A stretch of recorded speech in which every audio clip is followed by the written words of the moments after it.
Guten Abend, wie geht's, and welcome to the Munich Rap.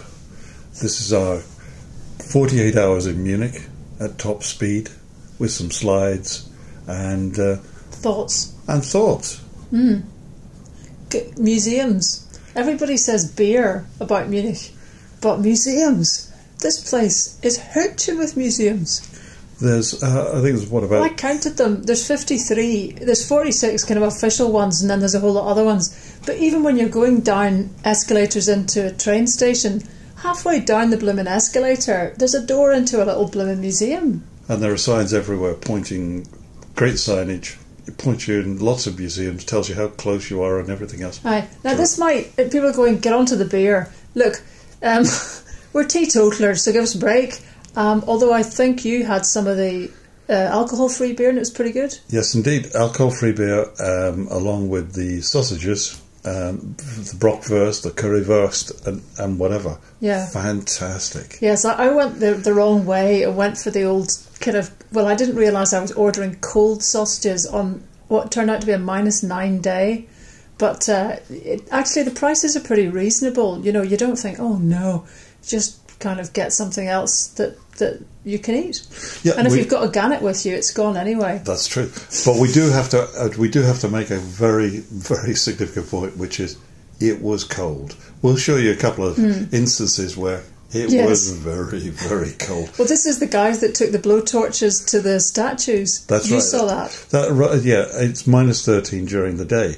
That doesn't stop the youngsters of the parish actually being taken out by their by the kindergartens and whatever to wander around and look at stuff. But it was cold all the time we were actually there. They had normally large amounts of snow, but cold. Boy, was it cold. But anyway, the show went on. Yeah, lovely hotel. Yeah, the hotel was great at Torbrow, which turned out to be just literally 100 yards from a station, which in turn you can get to directly from the airport. I mean, Edinburgh tram, I'm sorry, but you kind of, that effortless expectation that things join up. However, they do have a little very un-German quirk, because you always imagine everything ought to work. If you go to Munich, do not take the S-Bahn 1 route into town, unless you've got a pretty steady constitution, because there's a little station somewhere, gosh, I've forgotten even what the name of it is, Neufahren, and the train splits. Can you imagine anything more stressful than that you're about one station away from the airport and you're watching your time and suddenly the train starts splitting? It goes off to some other wee kind of suburban place. So that one apparently puts the wind up people. S8, now they've got 2 tram lines that go to the airport. So take the S8, it's far quicker anyway, and you don't have that awful kind of life-stopping moment. Yeah, in fact, generally take the S-Bahn. That's right, take the S-Bahn. But we would actually put a big thumbs up for the trip around the city bus tour around the city. Was actually worth it because it got you away from everything, saw everything in a pretty much a one-hour. It's very ironic, these things, because it's only once you get to some of the furthest flung places around Munich. And it's got loads of museums, and they are excellent. I mean, really excellent. Outside the city is this, sort of peculiar place, because the place was run by electors who were kind of princes of Bavaria. There was a kind of attempt to get shot of them in 1848. They didn't quite succeed. Another one came back in and ran the show as a kind of prince until 1918 or 40. It was 18, I think, when the Germans got rid of their monarchy altogether. So now these places are in the control of the council, which makes it all sound a bit municipal. But this fabulous place, which was Nymphenburg Palace, which looks amazing. I mean, it's apparently nearly a mile long. And this is all sorts of bits got added on by other princes. You'd have to say it's a better place to visit in the summer, because it's a summer residence.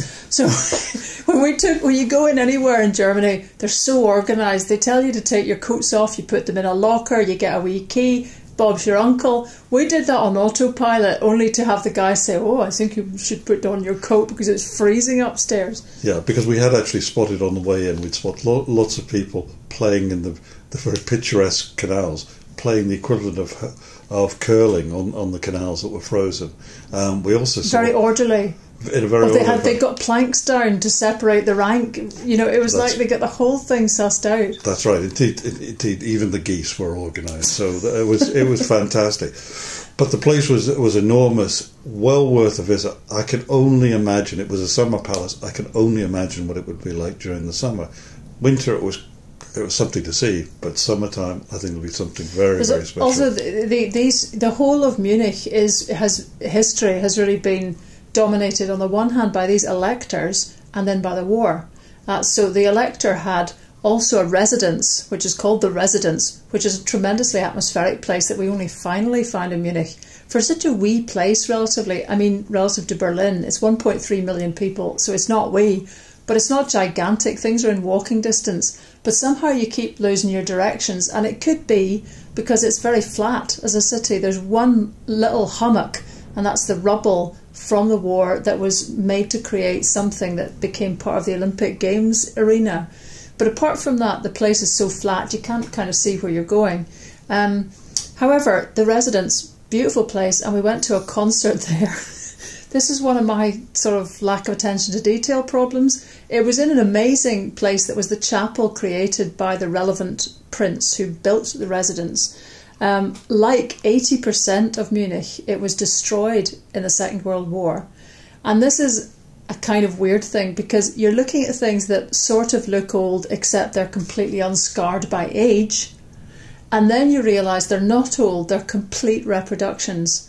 I must say I find that a little uncanny, and it makes you realise when you come back to Scotland how lucky we are to be living without thinking about it in places which have got the same stone that somebody touched in the 14th century.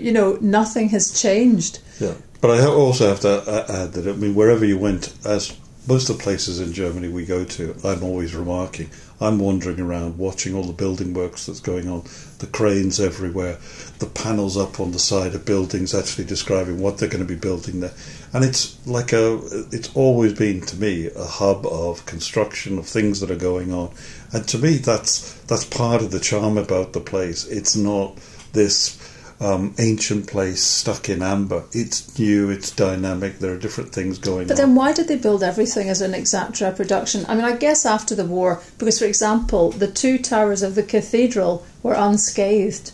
And as a result of that, they actually took a referendum vote even to establish a rule that nothing could be built higher than those cathedral towers. So nothing is higher than 100 metres up. And I think that speaks volumes about a desire to get back before the war. Yeah. Obviously, and even the lights in the city are sort of mimic that kind of design. Yeah. And the monk-like origins of the place. The thing is, you can't sort of get round that it was actually Hitler's headquarters. You pass plaques and you suddenly, well, in my eyes caught, because I do have the old A-level German lurking, but you can't see a plaque and you suddenly realise this was actually where the Kristallnacht was planned. Or there's been a lot. There's also, Hitler, was it Third Reich walking tours? No. And you wanted to go to Dachau, which is 16 kilometres away. It's only a couple. In a way, I found that quite unnerving, that it was just 5 tram stops away. And I'm sorry, but I just couldn't even handle the thought of being in it, because I don't think I would ever have managed to shrug off the whole resonance of the place. But the lassie that was showing us round, we talked to her and she's very open about it. And they are very open about it. They also want to point out that there was a student resistance movement, the White Rose movement, and that's part of the tour when you go round, that the students were unsuccessful and were shot. But they're trying to establish what their actual history is that they can identify with. Yeah, but also, there's lots of... as it's moving forward, there's lots of groovy places, especially this big place we went out to, which is like the student mega place where we had something to read, but it's like a huge club complex. Oh, the Funk, what was it again? I can't even remember the name of it. I think the Cantina place. It's Kultfabrik. Yeah. Kultfabrik. Yeah, if only we were a couple of years, we just have scared them if we'd gone in. Yeah. But there was 10 different venues, I think each with different types of club music. If you were just 20 years younger, this would be to die for, because you can just whip around to all these different scenes. And then in the middle of it is this great cantina, the Nachtkantine, the night canteen, in what a place that used to be the canteen for what was the potato factory that was there. And of course, it being Munich, around the corner is a potato museum. Oh, why not? Yeah. But so, what was your favourite place? Was the Deutsche Museum? The Deutsche Museum was just a fantastic place, and I just think it's one of those places where, you know, mums, dads, take your kids. You could lose youngsters in there for days, hours, What, weeks. You mean sort of 50-plus youngsters like you? Absolutely. And there was something in there for everybody, because it was just lots of science and technology. Yeah. It's the world's largest, apparently. Yeah, but it's actually presented in a way which is engaging, not interpretive or trying to catch your attention. It just shows you stuff and you get drawn into it. So that, to me, that was a top place. Yeah, it was very, I have to say, even for girls, it was good because it kind of cracked down complicated ideas into very simple things. Without being, it made us think about our museums that they've now become a little bit the other way, where there's any old stuff just as long as the kids are able to push some button about it. And whether it adds a great deal to the sum of human understanding is kind of by the by. Whereas they'd really got right down to concepts about how levers worked and how pulleys operated. And they'd have even 20 pulleys together showing you from the beginning right the way up through added complexity, how you then get to something that's able to kind of move huge amounts of weight with very little effort. And I've got to say, although that would not normally do anything for me, it was fascinating. Mm-hmm. And then the place, the not Pinot Grigio, Pinakothek, there's a place, Pinakothek, there's three of them. There's three in their sort of museum galleries.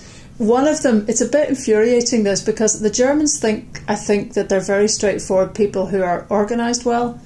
I mean, everything we went to had eventually a charming little kink in the dialectics, such that wherever you were going was invariably shut that day and then open the day that you were going to leave. I suspect that's life. And because we didn't go at the weekend, we arrived on Sunday. If you're going at the weekend, it's fantastic because the museums are all €1 entry each, which is fantastic. Even if you pay the full price, it's €7, which is, a fiver. But I wanted to say the Neue Pinakothek thing, fabulous range of paintings, and I couldn't get over that. Sometimes you go into places and you get lost. You go into one gallery and you naturally just slowly start to rise up round the height of the building. And I mean, this was purpose built. Was it 1903 or something, or was that the Deutsche Museum? But it's absolutely right for that. The setting's beautiful. There's not too many paintings, and big point, there's not too many people. I stood thinking beside Claude Monet's Water Lilies, the actual painting, which the colours, the iridescent blues in it just blow you away. And I kept thinking, this can't be the original, because where's the queue? There was phenomenal stuff in there, and a whole lot of German romantic painters that I'd never heard of, which I guess would be the same as they haven't heard of the Scots, Hornell, Henry, these sort of people. Actually, I'm correcting myself, because I think the Germans had a huge interest in a lot of romantic Scottish movements. But it's almost like you're able to see what the continent was making of itself at a time where we just get fringe bits of it, or big queues in front of the Van Gogh stuff in the Amsterdam Museum. And actually, it was a really neat way to just kind of get a whole swatch of different stuff and wander around, very, very sort of logically. Yeah, absolutely. I mean, the one thing I would actually say would be that whatever time of year you're actually going to go, during the winter, the public transport's fantastic and gets you around the place. But also, I mean, it would be a fantastic place during the summer, or even when it's not -13, to get on the bikes and go around the place. 745 miles of cycle track. They're great for giving you all these statistics, and they've got the biggest park, I think, of any city in Europe, this Englischer Garden, which is the English Garden. So you could actually, fire along there by the banks of the river, and you could almost be out of town, I think, and you're still in a park. So it's good. So if you haven't got the bug by now, Munich. Yeah, it's a good place to go. And actually, to be fair to them, much as people grind their teeth sometimes about the queues and everything, to get a direct flight. It's an EasyJet flight. This is the reason we went. No change in London, no change anywhere. It's just direct from Edinburgh to Munich. And actually, it turns out they're twin cities. So it kind of makes a lot of sense. So I think that's us booked for a return journey to Munich in the fairly near future, I would say. And this time we just get the museums all sorted out first. Absolutely. Yeah. Okay, well, I hope you've enjoyed Munich. Oh, and just by the by, because we couldn't let people not know this, 200 years of beer gardens this year. Well, it's a big, so for normal people, who like their beer, this is going to be Beer County. Correct. And they get every so often, they get strong beer festivals, and there's one this year. If you want to get absolutely sluiced, apparently Ator at the end of a long name designates the fact that it's a very strong beer. Well, there you go. So if it's not the bikes, the alcohol-free beer, the strong beer, the museums or whatever, what's stopping you going to Munich?